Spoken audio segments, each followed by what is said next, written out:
Okay. I'm not signing nothing.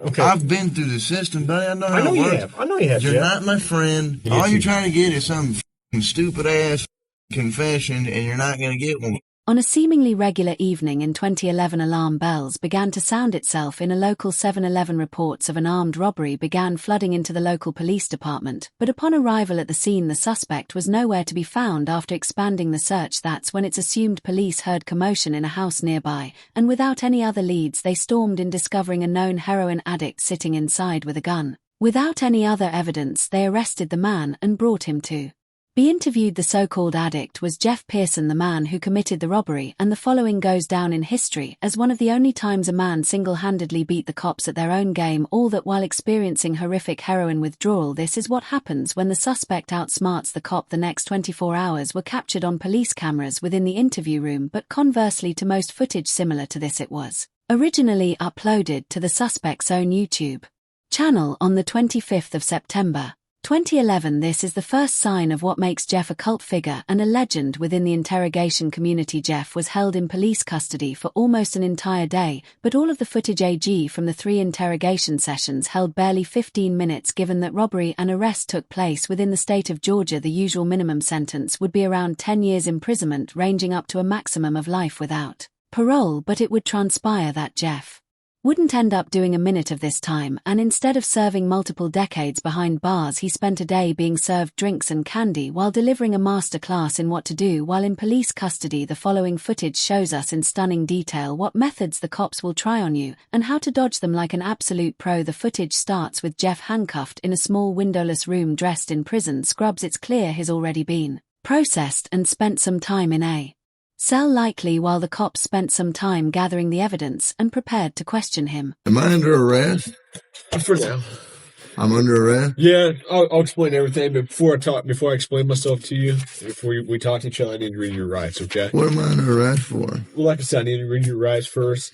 Obviously, the charge is robbery, okay? Jeff immediately opens by asking if he's under arrest and on what grounds. From the first moment it's evident that Jeff has done his research, as this is exactly what you should be doing in this situation. From here there are 2 options. If you're not being arrested or detained, you can state that you're also not obligated to stay and answer questions, and you should be completely free to leave the interrogation. If you are being arrested, you can then immediately ask for a lawyer and stay silent until you're provided with one. These options give you the best chance of stopping the police in their tracks and allow you to create the best defense possible. What's amusing is that when you're being arrested in America, the officer is actually legally obligated to remind you of this. Take a listen to the Miranda warning that this detective reads out to Jeff. You the rights remain silent. Anything you say will be used against you in the court of law. You have the right to talk to the lawyer for advice before he question you. If you cannot afford to hire a lawyer and you want one, a lawyer will be a provider for you. If you decide to answer questions now that lawyer present, you'll still have the right to stop answer questions anytime. Does that make sense? You probably heard these before, haven't you? These 3 points are incredibly important and are often overlooked by the average citizen due to the panic of being arrested in the first place. Alongside this,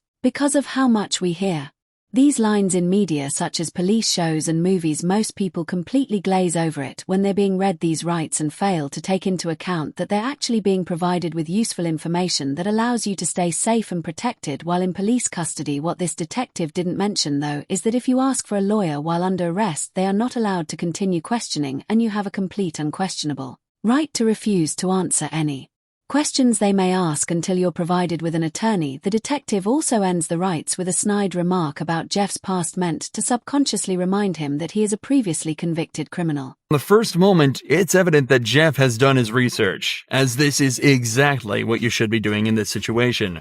Jeff has been explicitly told he has the right to remain silent, so that's exactly what he's deciding to do right here. The leading detective leans back in his chair. This was meant to show that he's unconcerned with Jeff's silence and that he can stay there as long as necessary, but body language like this usually indicates some form of unrest. It's clear that the detective knows that this is going to be a tricky few hours for them. If you got something that says, "You didn't do this robbery, this is Your chance to talk to us, okay, good see. I know usually I'm the prick, you look like the brick I am. If it's dominance we're talking about, Jeff just took everything the cops had and dumped it in that garbage can. These options give you the best chance of stopping the police in their tracks and allow you to create the best defense possible. In this first round of interrogation, Jeff exhibited exactly the correct behavior given his current circumstances. He knows the cops have nothing on him, they wouldn't be there talking to him in the first place. If they did so, he stays silent, and so it's off back to his cell he goes. But 2 hours later he's brought back to the same room for round 2. You have the right to remain silent. Anything you say can will be used against you in the court of law. You have the right to talk to a lawyer for advice before we question you. If you cannot afford to hire a lawyer and you want one, a lawyer will be provided for you. If you decide to answer questions now without a lawyer present, you'll still have the right to stop answering questions at any time.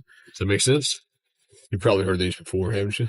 A can of soda is all Jeff requested before he returned to the interrogation room, but he immediately mentions the withdrawals that he's likely already starting to feel. However, methadone, the drug Jeff asked for at the start of this conversation, can be used to significantly reduce the effects of the withdrawal. It can even reduce the cravings he's also probably been experiencing for the entire time he's been in police custody. You understand your rights? Do you understand your rights, Jeff? Yes or no? You understand? We're getting paid more than you are, so we can sit here for a long time, man. I just need you to answer me yes or no. Do you understand your rights? Let's get through that question. Do you understand what I read you? Do you comprehend what I read you? Jeff is clearly through with the personal talk and wants to get back to the matter at hand. In his eyes, he's been arrested for something he didn't do and wants to get out of there as quickly as possible. You got something that says you didn't do this robbery. This is your chance to talk to us. Okay, good cop. No, usually I'm the prick. You look like the prick. I am.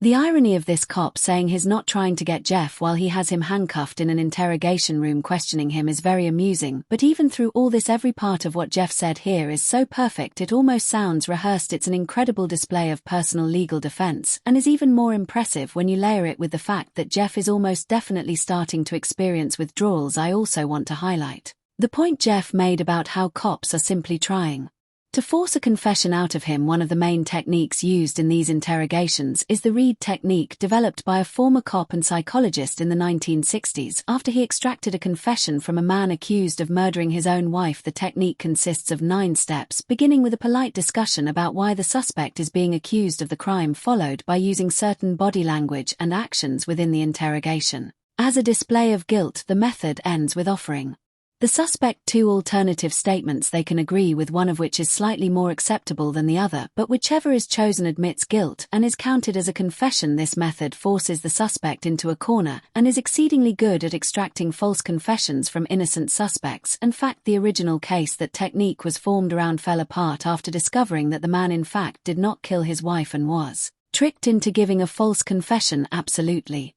next level gaslighting. I'm not asking if you want to talk to me at this point. I just wanted to know, do you understand what I read to you? So am I under arrest? Yes, you're under arrest. Get me back to the cell. I don't talk to you motherfuckers. Okay, fair enough. Jeff has now asked for a lawyer and is once again refusing to answer questions, but we're only halfway through this footage, and Jeff's ability to defend himself and completely destroy this cop only gets better from here. You want a Coke? Yeah. You gonna be able to pop it open, or you need me to? Yeah. I need methadone. You need methadone? Yeah, you get me that methadone? Yeah. I don't have any. Do you have medication for it, or a prescription for it? Or No. what do you need methadone for? I'm a fucking junkie, and you guys, I can't get no methadone. I'm gonna go through withdrawal here in a minute. This is where the detective starts to become desperate. He knows he's running out of time and so has completely abandoned any elaborate techniques or methods to try and get information out of him. He's now instead moved on to essentially just threatening him with false claims of evidence that he can easily use to convict Jeff. If all of this was true, he'd likely be trying to use it to intimidate Jeff into panicking and giving up more information, but instead he uses a flimsy rhetoric claiming that because Jeff hasn't helped him, he won't help Jeff. How long you been using heroin? Long time, buddy. 10 years? 15 years? I hardly been alive that long. What are you trying to talk to me about here? Talk to you about what happened last night. Look, here's the deal. Either you're in a bad set of circumstances, or you went and committed an armed robbery last night. Yeah, right? I'm in a shitty wrong place at wrong time, obviously. I didn't commit no fucking armed robbery. All right, then let's talk about this. Let's I not don't have keep nothing. up I the don't talk act. to the police, man. Now the detective is desperately trying to bargain with Jeff. If he helps the cops out, they'll put in a good word with his parole officer. But Jeff immediately realizes that means absolutely nothing. What does a gold star mean if you're stuck in prison for 20 years? This further enforces the idea that cops have absolutely nothing to convict Jeff with, and also shows that they know they're running out of time. Jeff has asked for a lawyer, yet they're still sitting there, questioning him as if that's not a blatant violation of the rights that they have read to Jeff on 3 separate occasions. They know that if they don't get anything out of him soon, their time will run out, and Jeff is watching the clock closely. For the next 4 minutes of the interrogation, Jeff continues to deny and combat anything the police say to him. They bring up the gun that he was found with, continue to try and strike a deal, and even try to scare him by taunting him with what being back in prison would be like and without any of the drugs he's grown in dependency to. But throughout all of this, Jeff stays totally stone-faced. He knows he's almost won. Okay. I've been through the system, buddy. I know how it works. I know you have, You're Jeff. not my friend. I'm not your friend. You're trying to fucking get me. Or you're I'm not trying to get all you. you're trying to get is some fucking stupid ass fucking confession, and you're not going to get one. Jeff, I'm not going to get a confession out of you for nothing. Exactly, because I And didn't I'm do not nothing. trying to get a confession out of you. Okay, I'm going to tell you, I didn't commit no armed robbery, and y'all ain't got no fucking evidence saying I did. Let me go. All you did is find me sitting in my buddy's house because my fucking buddy's dog's going ape shit. I go outside. There are cops everywhere, and they spotlight me. They say, come here. I say, what's up? They search me. They ain't find nothing. What's up? Let me read this. No. Yes. Because I'm not going to sign it. You don't have to sign it. So let me read it for you. Okay? I'm not signing nothing. You don't have to sign it. For the last few hours, the police have been questioning a man who is clearly in pain, denying him access to the legal prescription drug that would help him deal with his issues, and questioning him repeatedly on a crime for which they have no evidence. For all the while, Jeff dealt with this as casually as possible, asking for sodas and chocolate bars. Jeff knew misspeaking at any point could lead him down a slippery slope, so he exerted his rights in the perfect way, and 12 hours later it's recorded that he was released from custody and sent on his merry way. It's also reported that from here Jeff began to turn his life around. His off heroin, and now spends his time uploading to the same YouTube channel. The footage from this video was uploaded to He Makes Music, and even gives extra tips on how to avoid the police's tricks. Tell me what happened last night. Plain and simple. Your side of the story. I'm not talking to you. I'm warning you. All right. This is what I don't understand.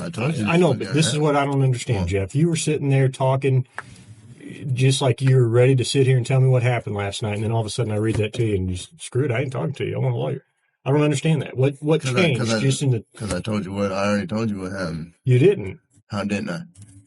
You didn't tell me what happened last night. How didn't I just tell you what? But now you've handcuffed me, and I can't talk to you because you asked for an attorney. So, okay, that's fine. But I will tell you right now, you're still on a hold for a robbery. I know. I don't know why. I need a fucking lawyer because obviously I didn't do nothing. And obviously you guys know I didn't do nothing because I've been arrested for the same bullshit before, and you guys don't interview me this much. So, wham bam, thank you for the coke. Put me back in the cell. That's my home. We haven't interviewed you yet. The detective walks in confident, thinking this will be an easy interrogation. He lays out the evidence on the table, convinced the suspect will crack under pressure.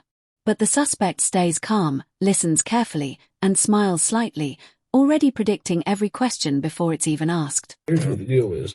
I have enough evidence Like what? of the armed robbery, okay? But, if you're saying you didn't do it, you need to give me your side of the story. I didn't do it. Okay, well, give me your side of the story. You convince me. Because I got a lot of evidence. I got a lot of physical evidence. Well, like what? Name the physical evidence.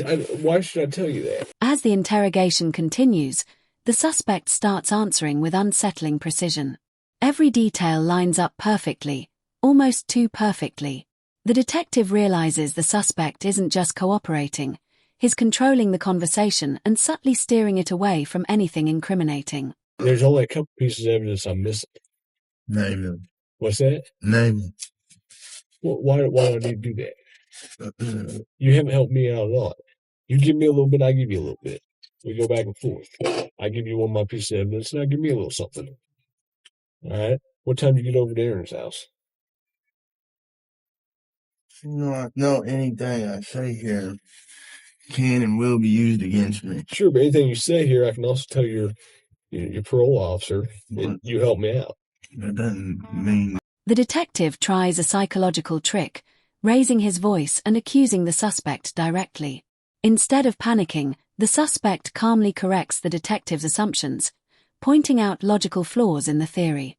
The room shifts as the power balance quietly flips. I'm done, man. Fuck this. I'm not even answering. All this shit that I just said is gonna be fucking written in the discovery now, right? What? You haven't said nothing. I mean, every little stupid thing that you've asked me, dude, is gonna be in the discovery. I'm not even gonna do discovery. The prosecutor is. Okay. So, you halfway know the system, how things work, and you halfway don't. Am I right? I half-ass know that the only reason I came up here is to get a fucking Coke. Okay. And I got it. But now I want a Butterfinger. But that's not going to happen for a while. What, the Butterfinger? Yeah. Why not?